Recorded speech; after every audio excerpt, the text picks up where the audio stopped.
Prabowo turun buru 2 DPO, gaib kasus Fida, Mahfud ungkap oknum pejabat tak penting tapi rusak hukum.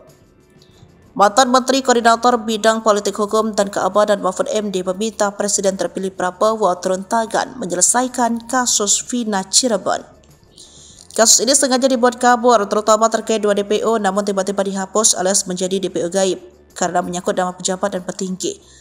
Namun dalam pandangan Mahfud, oknum pejabat ini sebenarnya tidak terlalu penting, namun memiliki kepentingan politik dan ekonomi.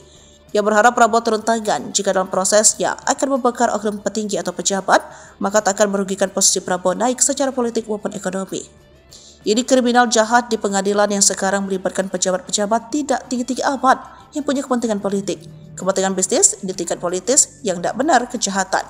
Katanya dikutip Mahfud MD Official Kamis 13 Juni 2024. Sebab menurut Mahfud dilihat dari konstruksi dan dalam berita acara kepolisian dan pengadilan kasusnya.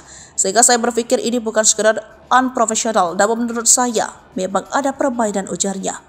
Mengapa ada permainan? Jika unprofesional, maka mungkin hanya penanganan kurang cakap dan kurang hati-hati. Namun jika ada permainan melindungi seseorang atau mendapat bayaran dari seseorang untuk mengabarkan kasus, ini sudah sebuah permainan yang jahat, katanya. Indikasi permainan itu terlihat dari penetapan 11 pelaku. Ada 8 pelaku sudah dihukum penjara. Ada yang dihukum seumur hidup ya, dan hukumannya panjang-panjang, dan 3 masih DPO, ujarnya. Adanya selama 8 tahun DPO ini tidak ditangkap. Baru saat film Vina tayang, baru orang kaget dan menjadi viral, sehingga kasus dibuka lagi dan polisi resmi merilis 3 DPO. Akhirnya 1 DPO ditangkap bernama Peggy, tetapi muncul kesaksian bahwa orangnya bukan itu.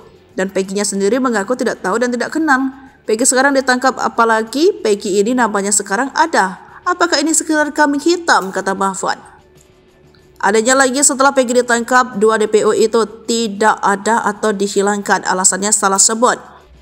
Kok sekarang dibilang salah sebut? Mana ada orang sudah menyelidiki lama kok salah sebut? Salah sebut sehingga dianggap nggak ada. Hanya Peggy itu pun ragukan. Nah inilah carut marut hukum, katanya.